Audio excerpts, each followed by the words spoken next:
Close to 300 witnesses have testified before the state capture inquiry since March 2018. Some of the evidence has been enlightening, some infuriating, some hilarious, other evidence just tragic. Many witnesses have left us with a sense of disbelief that people of their caliber ever rose to the highest echelons of power in this country. Some truly woeful and questionable individuals ran or sat on boards of state-owned entities, got appointed as ministers or headed up procurement in departments with hundreds of millions at their fingertips. Their testimony or inability to answer basic questions not only teaching us about the inner workings of government, but the shadowy world that exists to prop up the bank accounts of a select few at the expense of the promise of a better life for all, more like a better life for some. It's taught us that state capture is about so much more than just the Guptas. You have corruptors and those they corrupt. One cannot function without the other, be they in the public or the private sector. We've heard about the bravery and resilience of whistleblowers, government and many institutions' inability to protect them from vilification and losing everything. The inquiry has shown South Africa to be a corrupt nation. Staring that reality in the face, day after day at the inquiry hasn't been easy. If South Africa is to cast off the corruption albatross around its neck, we need to be honest with ourselves.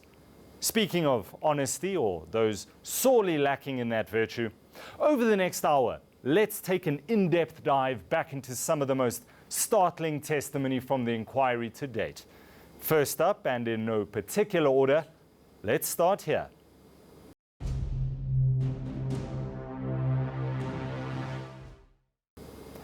This event would have the Gupta family and its connections to, number one, splashed over the headlines. The inquiry interrogated just how on earth a family managed to land a commercial plane at a military base. Here's Bruce Kolwane, the then Chief of State Protocol, being questioned about the infamous Gupta landing at Waterkloof Air Force Base. I do not recall. Yes. I do not recall at all. There's a possibility that I might have said that, Chair. I don't really remember, man. So in summary, on Monday, he had no memory of name dropping. On Tuesday, a startling about turn. I would like to admit that indeed I did what has now become popularly known as name dropping. Here's why. And I didn't come here to lie. I came here to tell the truth. South African Airways and the shenanigans that ran the national carrier into the ground dominated much of the inquiry's time. Much of the testimony about what appeared to be going on in the background at SAA, rather scandalous. Another non-executive director, Yake Kwinana, has been recorded making this startling revelation to the organization undoing tax abuse. She will accompany Ms. Muyeni to a internet cafe to go and formulate these whistleblowers. And those whistleblowers' reports were used to victimize some of the staff members at SAA, to suspend some of the members at SAA, and also some of them to dismiss some of the members at SAA. They fabricated effectively reports which were presented as whistleblower reports. Is Yes, that what you were told in That's effect? correct. Nonsasa Memela, head of procurement at SAA Technical. Her time on the stand was perhaps memorable because of her legal representative, who often seemed to outright annoy the chairperson. On Wednesday, there was hope proceedings would flow more smoothly than previous days. Okay, let's get going. But alas, the legal sparring continued. Today you will have to have very good reasons for objections. Ms. Hofmeyer does not have the knowledge to phrase this question, and I will explain just now why. She says, do you understand? How do you know what Ms. Hofmeyer, what knowledge Ms. Hofmeyer has and what Yes. knowledge she doesn't have? Getting answers, well, draining at times. A person should be asked a question which is within her knowledge. This question But is if it's not, she will say, I don't know, and that's acceptable. Sometimes the evidence leader got a straight answer. Sort of. Chair, The answer will be, yes, I did, or no, I did not. No, Chair, Yeah, because I okay. promised that I'll be crisp. No. Okay. Yes. Thank you. Nontsasa Mamela is facing accusations of improper conduct, sharing sensitive pricing information with bidders, and favouring one company above all others, JM Aviation. The same company that paid 2.5 million rand towards her house just days before being awarded a R1 billion tender. As a result of accepting that monetary benefit from JM Aviation, you were improperly influenced to favour them in their dealings with SART. Mamela is disputing all accusations, saying she's being scapegoated. What kind of a role then did I play at SART? It's as if I was even actually far more senior than the board. It was a long 3.5 days for everyone. I'm going to stop you. Evidence leader advocate Kate Hofmeyer facing an uphill battle a lot of the time. Chair, I'm not sure if Ms. Hofmeyer listens to me when I speak. I will continue like this. The hostility is fine, it is welcome. We'll not finish this evidence today if these objections happen after every second or third question. And not put words that are not there. No, I was just trying to give the context for your response. What was your response, Ms. Mamela? Advocate Hofmeyer, blessed with yet another difficult witness who I bet had some explaining to do after this. When were you married? I don't remember. You don't remember when you were married? Yes. Right. That kind of set the tone for the day from Vuyisile Ntseko. No, Mr. Nzeku, that is not an answer to my question. We'll make better progress, Yes. Mr. Nzegu, if you just answer the question. Okay. Maybe I don't remember, yes or no, I don't remember. Ntseko turned JM Aviation into a family business. And my daughter Sokulu says, no, but I don't understand aviation. Now, they said, please, we want you to come because we don't have women. This is exactly how now we did bring my two daughters on this thing. They know nothing about aviation. They were never involved. Who is Ms. Hendricks? Ms. Hendricks is my wife. Your wife. 100%. Was she also an employee of JM Aviation? Yes, she was. And in what role? Well, Mr. As I said again, he was the CEO of the company. He was the one who was employing people. Why would Swissport want your daughter to be part of an empowerment company with which it was going to do ground handling with SAA for 5 years when your daughter knew absolutely nothing about aviation? Well, when I started myself, Councillor, I didn't know anything about the business. On 15 March 2016, SAA and Swissport conclude a 1.5 billion rand contract. Despite earlier denials, Ntseko got his cut.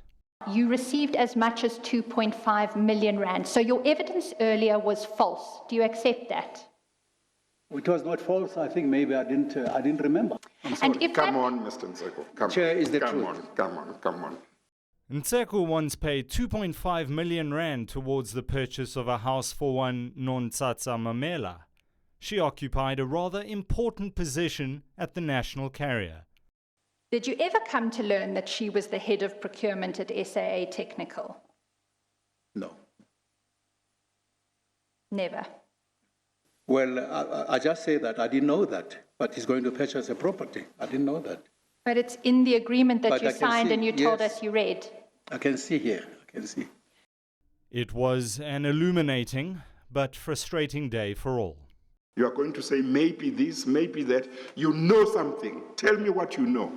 Chair, what I know, I don't remember. That's the bottom line. The inquiry has its lighter moments. COVID-19 has impacted the entire world, including the Commission. The virus has forced everyone to master online video platforms and all the joys that come with it. Here's Dudu Myeni. That's why we suggested that if you can use a laptop or change your position wherever you are to a better network connection, connect on your laptop, and then, can you hear me now? Now I can hear you, yes. Staying with Ms. Myeni, she almost broke the internet with what would become her standard line to 99% of the questions asked of her, with everyone watching eventually repeating her answers with her. did not answer the question, Chairperson. I feel I might incriminate myself. May I please, with respect, not answer that question, Chairperson?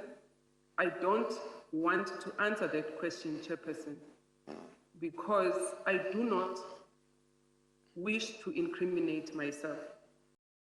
Staying with aviation-related evidence, whoever thought we'd see the Premier of the Northwest, no, not Supra, the other one who took over from him, called to account. Is the current Premier of the Northwest, but we'll park that title for now. Back in March 2015, he was the Acting Director General in the office of the Northwest Premier.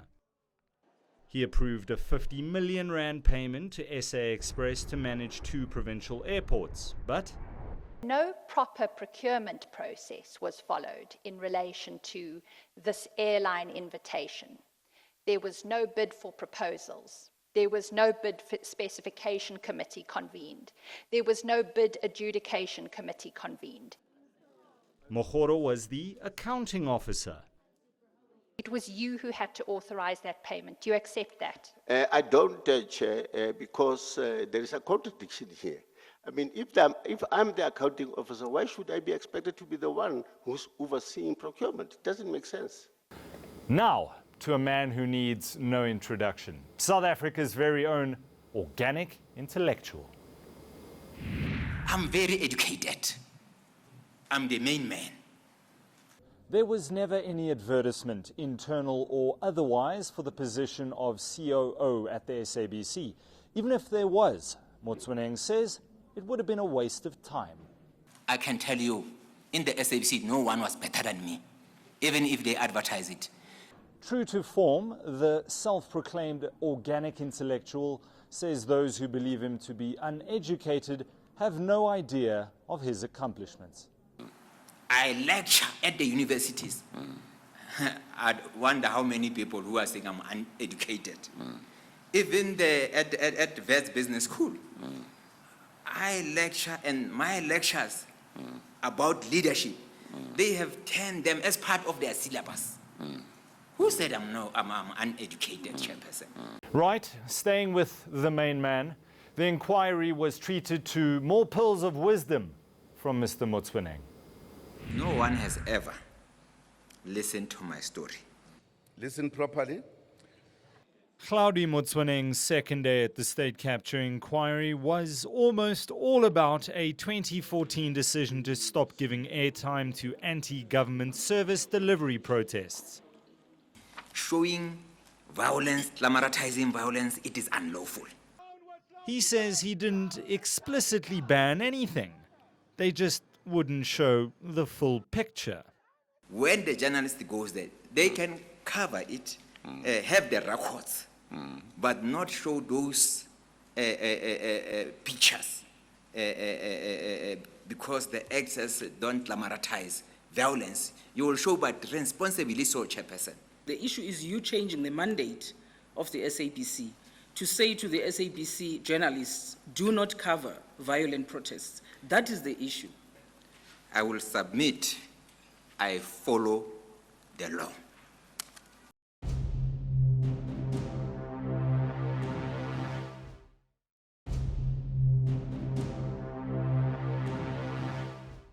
The failed Estina dairy project in the Free State is another classic example of taxpayer money being dished out like candy to a company that had 16 rand in its bank account before the project. Evidently, zero due diligence done by the Free State Agriculture Department before gifting the Gupta company hundreds of millions. It would appear that prior to October, Estina's business or main business could not have been registered as agriculture, farming and related activities. But Tabete doesn't see the problems. My interest was, which I had verified, was Paras. Paras was using Estina, if I may mention it, as a conduit to be able to do business in South Africa. This response didn't impress the inquiry's chairperson. Here you are using taxpayers' money. You are the head of a department. can you be trusted to make the right decisions and to do the right things before decisions are made in order to protect taxpayers' money? That's what it's about. Let's never forget that at the heart of the dairy project was the promise of uplifting emerging farmers out of poverty. It was purely a facade. Mr. Msebenzi Zwane, instead of taking the farmers to India for training, he took his choir, Msingizane choir, to India for the training. And what happened is they did not even stay for long there because they ate chili sauces or whatever there, and then they got sick, they had running tummies. Dlamini says while they were promised they'd be majority shareholders in the project, there was nothing on paper. Were any of the other beneficiaries, to your knowledge, asked to sign a beneficiary agreement? No. Zwane has always maintained this was an empowerment project. We came up with a project to empower black people in the Free State. If you look at the shareholding of that Free Dairy, it's 100% black owned. Our identity documents were used to get the dairy project running, and we haven't received any proceeds. Where did all the Gupta's money, and by that I mean our taxpayer money, go? Into local bank accounts and then offshore to be laundered. An executive from the South African Reserve Bank would explain it to the Commission in this way. Basically, it works like this. There's a state-owned entity that unnecessarily makes use of a Gupta-linked consultancy firm, Regiment's Capital. Regiments then pays, in some cases, tens of millions of rands of taxpayer money to certain sole director shell companies, Homix and Bapu Trading among them. Money laundering alarm bells for illicit cash flows into Homix's account in particular should have been deafening. Up to the 28th of March 2014, it was just an inactive account, and from thereafter there was a flurry of activity. That was a red flag in terms of no normal activity for some time. All of a sudden there were some feeder accounts, and then you seem to be receiving monies from unrelated parties. But just how much money was transferred into Homix's account? 660,838,782.86 cents. Were you able to establish what business was Homix doing in order for it to receive these huge amounts? There's no rationale. But Mazibuko says the shell companies had a clear purpose. For somebody to get so much money so quickly, and when you go there, because even now you can try and do the search, but there's so much little presence for this company. So it seems like they were registered, at that particular time, and then taken off maybe after the money has gone through. Returning to the Free State now, the asbestos audit heist would come to dominate headlines after 9 people, including the ANC Secretary General Ace Magashule, are arrested and charged with fraud and corruption. The actual cost of this project was inflated tenfold. We know that there was a further subcontract for most, if not all, of the work to be done for 21 million rand to the Ori Group. We know that. It can hardly be alleged, therefore, that there was value for money in the payment of 250 million rand. Would you accept that? My answer is possibly the department did not get full value for money. In this sense, I'm not able to say how much. Yes, okay, all right. We heard from Edwin Sodi, who benefited from hundreds of millions in tenders from government, not just on the asbestos audit tender. Sodi would make sure his appreciation was always shown to his comrades. Despite not being an ANC member, it appears the party supports him right back. The majority of his company's work comes from government tenders. Blackhead has had over 1 billion rand in turnover every year for a decade. Between March 2013 and March 2019, an analysis of Blackhead Consulting's bank statements reveal some interesting payments. Who is Bongani More? He's a business associate of mine. Was he not the Deputy Director General, Gauteng Department of Human Settlements and COCTA? He was at some stage. Why would you pay him 7.5 million rand? As I said, Chair, he's my business associate. Who is Colin Pitso? I'm told by our investigation team that Colin Pitso is Nombola Mokunyani's chief of staff. That's not correct. He was at some stage. Why would you pay him 6.5 million rand? I have, Chair, just explained that the payment was not to him.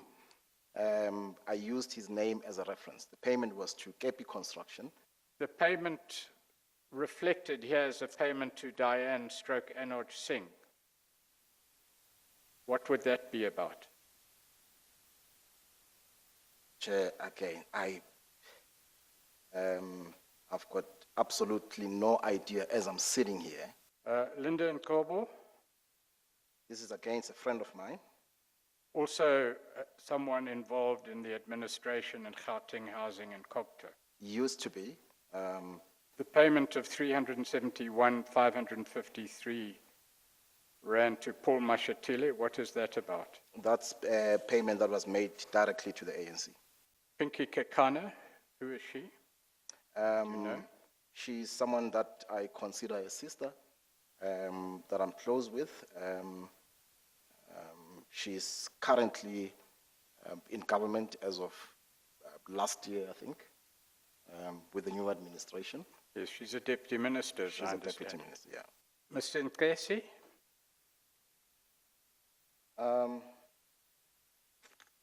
He's a minister in the current administration. Zizi Kodwa? Zizi is a friend that I've known for a number of years, and I've made payments to him in his personal capacity before he joined government. And Mr. Mkhize, you say it was paid to him in his capacity as President General of the ANC. It was paid to the ANC at the time that he was the Treasurer General. When his friends came asking for money, what was the reason they'd give? We've not been paid on time this month from Luthuli House, or there's delays in payment. I mean, it's still happening even now. Sodi says anyone linking donations to the ruling party and repeat government business is mistaken. The fact that a lot of the work that I get is from government, I find that a bit overreaching to create the link between my donations to the ANC. We now know that the ANC's Secretary General is charged with 21 counts of fraud and corruption linked to the asbestos deal. Someone who knew something was amiss long before November the 13th, 2020, was his longtime Free State ally turned foe. I submit that the involvement of Mr. Makashule in this asbestos audit heist makes him unfit to hold public office or the office of the Secretary General of the ANC. Mr. Makashule's suitable place of abode in public is a jail cell.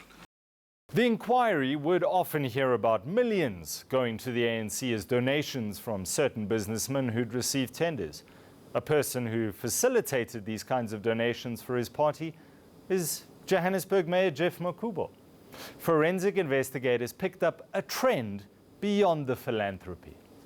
But what we've seen is almost a pattern of regular solicitation of donations coupled to the awards of these tenders. It's almost as if the tenders are being granted in exchange for financial benefit to the party. Power utility Eskom is another entity under great scrutiny at the inquiry. It's often been the recipient of billions in bailouts from the taxpayer, making how it spends our money rather important. If this state-owned entity were to buy tables at an ANC fundraiser, that would be crazy, wouldn't it? You, as Eskom, were helping the ANC raise funds. That is not correct, Chair. What is not correct? Chair, I don't believe that there was any specific benefit to the ANC. in this process. There certainly was not. Well, of course, if you bought tables, you made the function possible without the ANC spending its own money. Then, a question about consistency. Did you ever do any such things in DA meetings, in UDM meetings, in eNCA meetings, in Freedom Front meetings? Did you ever do any such? Did ESCOM ever do that? I don't know, Chair. I would not, I haven't heard of it. So the funds are being raised for none other but the ANC. Staying with Mr. Tsotsi, he'd provide a glimpse into just who was calling the shots from behind the scenes at ESCOM. After ESCOM's CEO Brian Damas leaves, Dr. Steve Lennon was the front runner to take over as acting CEO. But then Tsotsi says he gets a phone call from then Public Enterprises Minister Malusi Gigaba. He was quite irate. And this was an experience I'd never had with him before. And he was lambasting me for that we're facing an election, and here we are, we're appointing a white man to lead the organization, and this will prejudice the ANC's ability to attract support. And the then Public Protector, Advocate Thuli Madonsela, had concerns about ESCOM spending millions on TNA business breakfasts, and an investigation ensued. When the payments to the Guptas stopped, Tsotsi received a phone call. Tony Gupta. So he said, what I would like to see happen is for this thing to go away. So can you make this thing go away? He said to me, it appears to him that I'm not interested in assisting him, which was a statement he was to make in a much more threatening way much later on. It's emerged that ESCOM's then CEO, Colin Machila, bent over backwards to allocate millions to the Guptas venture. So much so that ESCOM even removed a termination clause from the 43 million rand contract. This at a time when ESCOM needed 23 billion rand in government bailouts.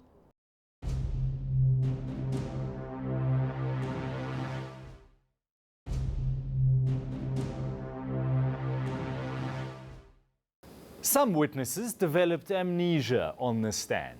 Here's the advisor to then Public Enterprises Minister Malusi Gigaba when asked how suspended Transnet executive Siyabonga Gama, said to be favored by number one, got appointed as Group CEO. I don't know. I don't recall it being that crisp. I cannot recall that Mr. Mkonazi said that to me. I can't take it further than I cannot recall it, Chairperson. Chair, I cannot dispute it because I cannot recall it. There's memory lapses there. I don't know. Who could forget Mama Action, or as she's being called nowadays, Mama Aston's appearance? Nomvula Mokonyane coming head-to-head with evidence suggesting she was quite the kept politician. Compliments of Gavin Watson and Bosasa. Please state your full names for the record. Nomvula Mokonyane, also known as Mama Action. Or the former minister who famously said this.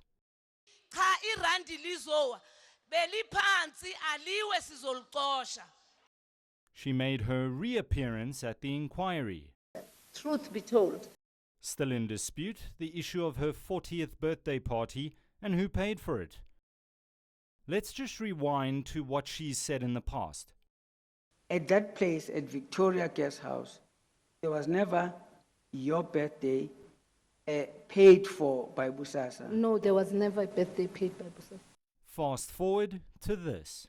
I can then confirm that I went for a private dinner and not the break your leg birthday party that was said by Mr. Akriti.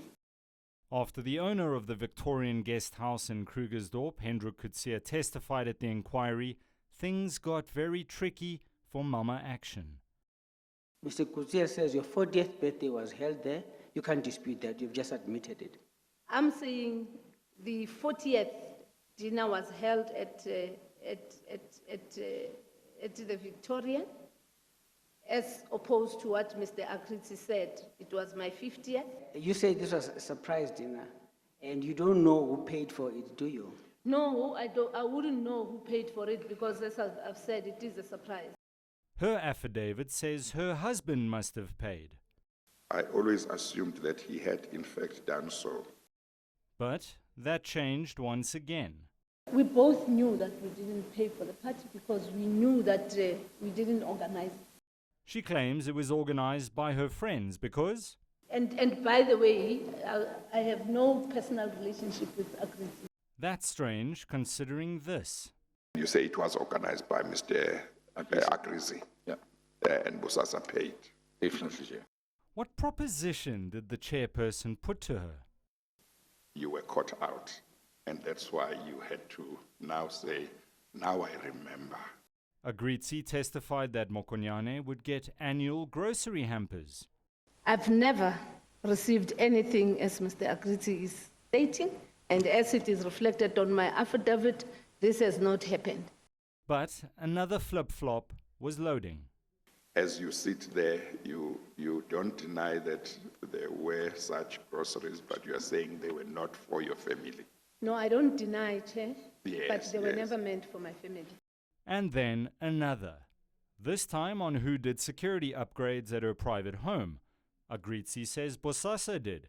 She claims the state did and sent them a whole bunch of paperwork. Your lawyers did go through them. It does not confirm that the state installed CCTVs at your house. Are you asking me? I'm putting it to you. Then on to a 3 million rand Aston Martin she owns. 2,200,000 rand was paid as a deposit. Yes. How did you afford to pay that amount of money as a deposit? Remember, Mr. Agrizi said you were paid sums of money, cash, by Kevin Watson. Remember? Okay. And now you have a car which is more than 3 million rand. Okay. And there's a deposit of 2 million rand. We needed to investigate where you got the money from. Let's move on now to the cloak and dagger world of crime intelligence. Because it's shrouded in secrecy, it's easy to get away with a lot.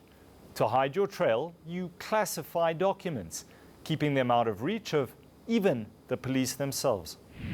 It was meant to be an operational fund, but Crime Intelligence's off-the-book Secret Services account paid for more than just cars and flights for senior officials and their families. He informed me that General Madluli received a comprehensive security upgrade at his private residence.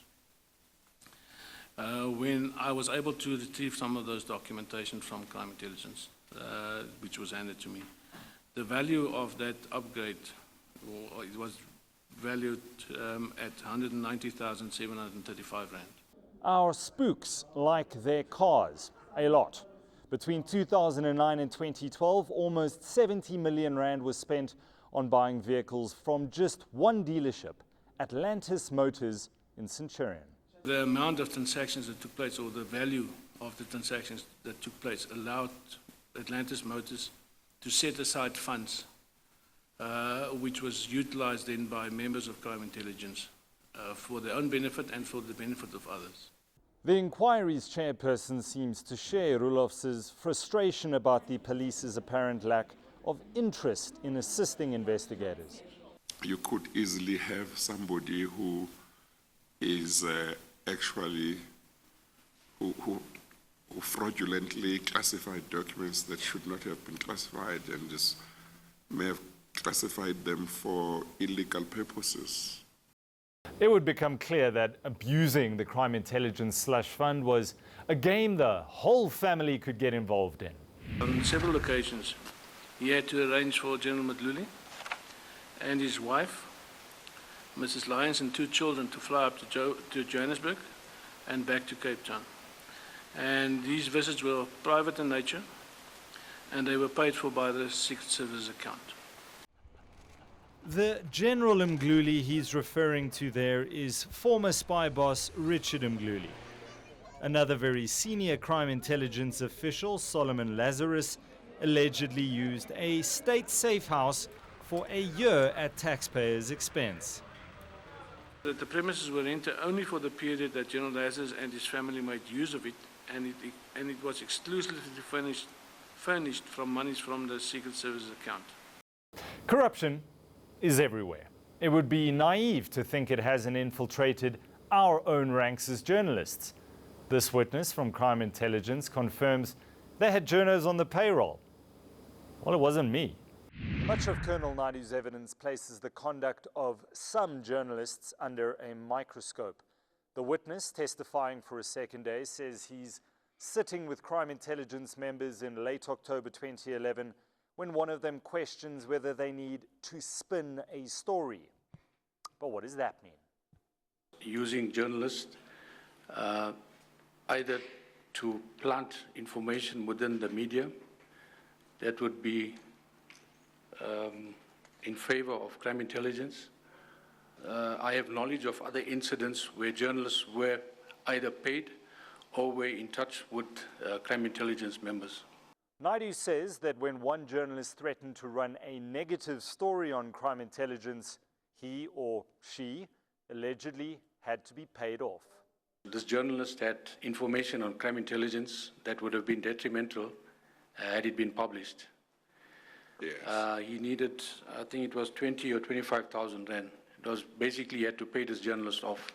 Allegations about Sunday Times associate editor Ranjeni Munsami, currently on special leave after allegations about her benefiting from crime intelligence funds first surfaced about 2 weeks ago, cropped up again. When I returned the vehicle after it being repaired or fixed, that was the last time I met Ms. Munsami, well, at least as far as the car goes. The amount of 40,000 rand was paid from the Secret Service account for the repairs to this vehicle. To Mr. Duduzane Zuma, a mere businessman caught in a political storm, or a precision-placed proxy for the Guptas? He rubbished all allegations leveled against him. State capture inquiry. Enter stage right, Duduzane Zuma. Morning. It's a platform to clear his name after years of being fingered as the Gupta's go-to guy, where all roads and meetings seem to lead to the Gupta's 5 Saxonwold Drive. On 23 October 2015, what did Mcebisi Jonas say happened there? In his version, is that he said that there were offers that were made to him, monetary offers and a ministerial position. Why would you fabricate these lies against you? The man went on TV and said whatever he needed to say. I'm not taking away from why he did it. I don't know. He did what he had to do. Good for him. Shortly after Jonas says Ajay Gupta offered him the finance ministry's top job, during a meeting Duduzane says never happened, Nhlanhla Nene is axed. 2 months after that meeting, you have already said, agreed with me that Mr. Nene was removed and he was replaced by Mr. Van Rooyen. Was this simply a coincidence? I believe so. The years of negative media reports stemming from Jonas's allegation carried consequences for him from a perception viewpoint to legal and, of course, the political. And I think we'd all be fooling ourselves to think that there hasn't been a political play in the background. Zuma Jr. says the court of public opinion has been judge and jury. I'm looked at as a criminal. I'm looked at as this face of corruption. This guy that's plundered trillions out of this country, which is not the case, by the way. The suave son of the former head of state, always making time for his selfie, says he'll remain cooperative. I hope I don't have to see Mrs. Zondo ever again, but if I have to, I've complied and I will comply. Duduzane Zuma, a young and successful businessman unfairly caught in a political storm not of his own making?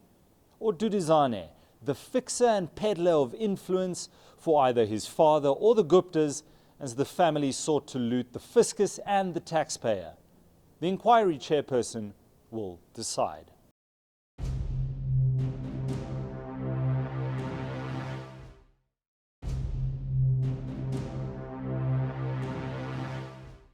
To Zuma Senior now, the former head of state, Jacob Zuma, or number one as he's often been referred to by some.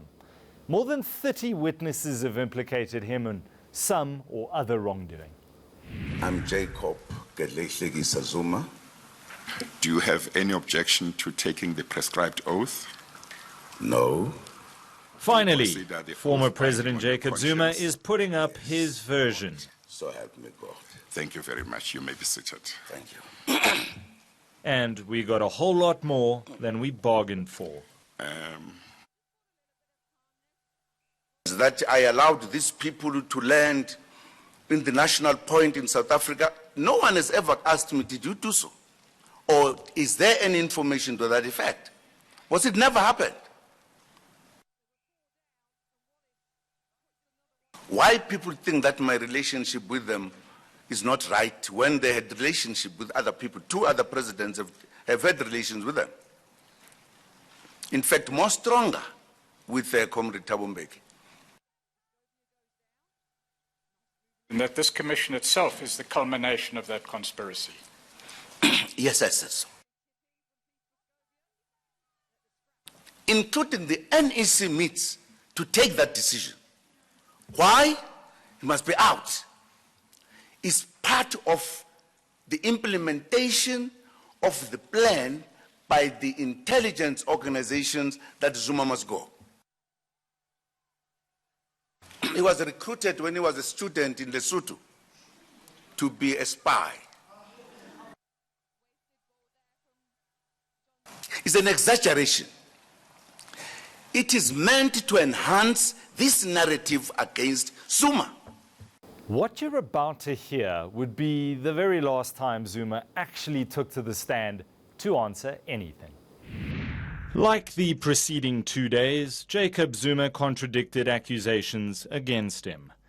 Add to the mix the inability of the former president to remember much of what was put to him.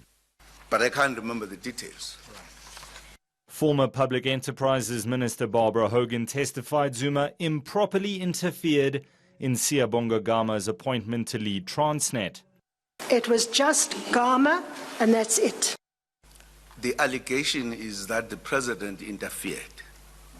And she makes the statement, which I've responded to. Yes. I would have never said so. I was looking at the process, that whatever happened at the end, that will be the decision. I did not put my preference on Gama or whoever.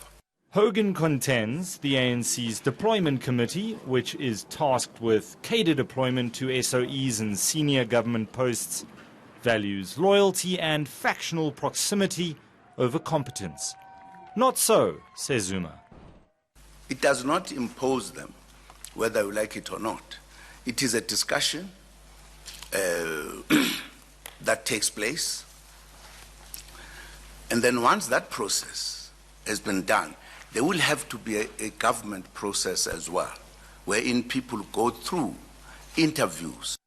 But shortly after lunch, Zuma spoke up, throwing a spanner in the wheel. I'm being really cross-examined, very thoroughly, on the details. And I don't know what will be the outcome of that. His advocate jumped to his feet after the Deputy Chief Justice indicated questioning could proceed. I have a view that my client was brought in here under false pretenses, and now I need him to make up his mind whether he wants to be cross-examined. Since July 2019, the inquiry has been entangled in a cat-and-mouse game with Zuma and his legal team. When the cooperation dried up, so did Zondo's patience. Deputy Chief Justice Raymond Zondo wanted to get something clear from the start. I decide dates. Zondo says in no uncertain terms he has the power to issue summons. Once the commission says, we are aware that you don't think you are implicated, we are aware that you have chosen not to apply for leave to cross-examine these witnesses, but nevertheless, we want you to come and answer questions. No less than 34 witnesses' testimony implicates Zuma in some or other wrongdoing. How can I ignore all of those things? And all I'm doing my job to establish exactly what happened. At the very least, I'm giving him an opportunity to come here and clear his name. July 2019 was the last time the inquiry saw the former head of state, where he famously ceased to answer questions, to put it at its lightest. While he failed in attempts to get written questions ahead of his testimony, the inquiry legal team did finally agree to give him some idea what he'd be questioned on. There was an agreement and repeated promises that that areas of interest document would be responded to. It has not been responded to. To the elephant in the room. Is the inquiry ever going to hear from the alleged state capture protagonists, the Guptas? No, is the simple answer. Their attitude is, and I'll give their attitude and then I'll give their reasons. Yeah. Their attitude is that they will not come to South Africa to appear in this forum at this place in South Africa at all. Yes. Their attitude, however, is that they will appear in person before the Commission at another place, which can be agreed upon with the Commission, live in person before you, with the evidence leaders to cross-examine them, and they undertake to give evidence there at that place. Alternatively, by such video link as you deem appropriate. It's been a thoroughly bewildering 2.5 years of evidence. The clock runs out on the inquiry at the end of March 2021. While oral evidence was supposed to wrap up at the end of December, some witnesses have proved tougher to tie down than others. As a result, Zondo has set aside 2 dates in January and February for Zuma's evidence. The inquiry is even approaching the Constitutional Court, asking for an order to compel him to pitch and to stay there. As to whether he'll answer anything, sometimes the questions are more revealing than the answers. I'm Michael Appel. Thank you for watching. I'll see you at the Commission in 2021.